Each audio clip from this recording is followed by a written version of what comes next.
Hi Year 12s. In this video, we will review matrices. A matrix is just an array of numbers for which operations can be defined. Take for example our matrix A, which is a 2 by 2 matrix, which equals A in the top left corner, B in the top right corner, C in the bottom left corner, and D in the bottom right corner. A matrix's size is always described as rows by columns. The size of a matrix restricts which matrices it can be added to or multiplied by. So A above has 2 rows and 2 columns, which is why it is described as a 2 by 2 matrix. A matrix with rows that are the same length as the columns is known as a square matrix. Let's take a quick look at some basic matrix operations. If we times the matrix A by a factor k, we can only expand it by multiplying each element in the matrix by k. If we have a matrix B, it will only equal A if it is the same size and each element is the same. That is, A equals E, B equals F, C equals G, and D equals H. If we wish to add or subtract matrices, they must be the same size, like A and B, which are both 2 and 2 matrices. The order which we add them in makes no difference. The order of matrices in matrix multiplication is important, since A times B does not equal B times A. Matrix multiplication is only possible if the columns of the first matrix match the rows of the second. So A and B, given they are equal square matrices, can be multiplied in any order. But if we take a matrix C, which is a 3 by 2 matrix, the order of multiplication is important. A times C cannot be done, since the columns of A do not match the rows of C.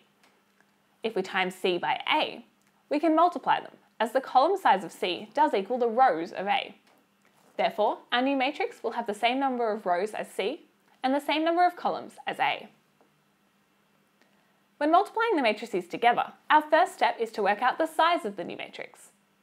Step 2, we follow the rule of moving across the row of the first matrix and multiply it by moving down the column of the second matrix.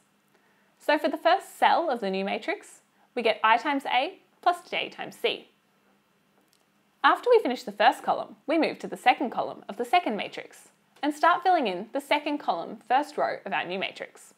So we get B times A plus J times D.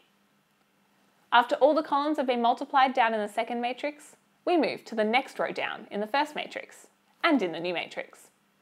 Then we follow the same pattern of multiplying across the second row of the first matrix and the first column of the second matrix. This gives us K times A plus L times C, and so on. A special type of matrix is the identity matrix, which is made up of zeros, apart from the main diagonal, which is all ones.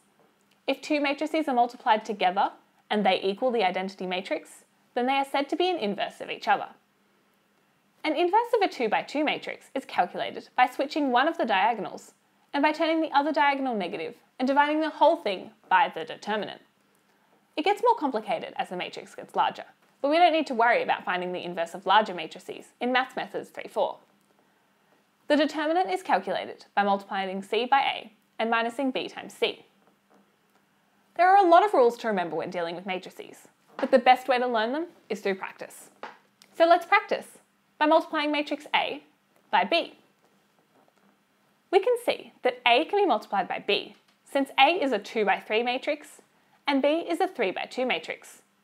Therefore, the columns of A match the rows of B, and we will get a 2 by 2 matrix.